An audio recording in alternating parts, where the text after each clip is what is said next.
kachime he kachime amin min chu zong in phapo dawo kachime kumchimin kachime amin min chu zong in phapo dawo za phachom ding aplo la la la la la la la kachime keram kachime iti zang la kita ki photo ito dil chang ki per zauta hai kizi dil chang la kizi talo ichi na dil chang la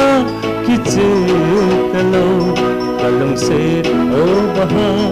ningai damna kanagel palo ahita kaloy te hato keram kakabba bole kanagel dolo ahita kaloy te hato keram kasunta bole kanagel palo ahita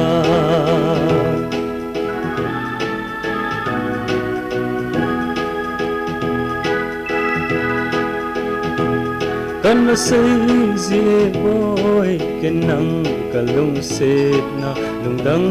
gel din ba nei gel hi be o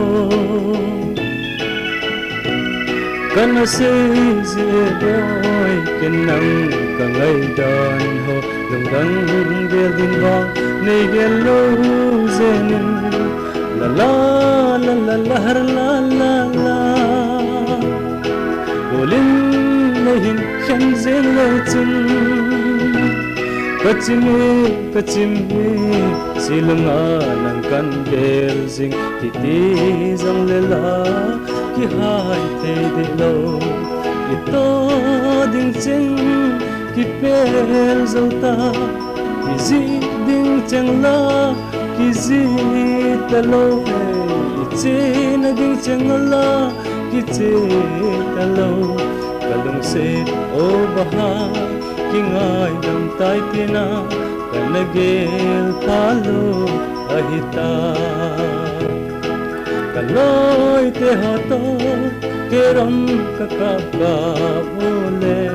kanagel dolo ahita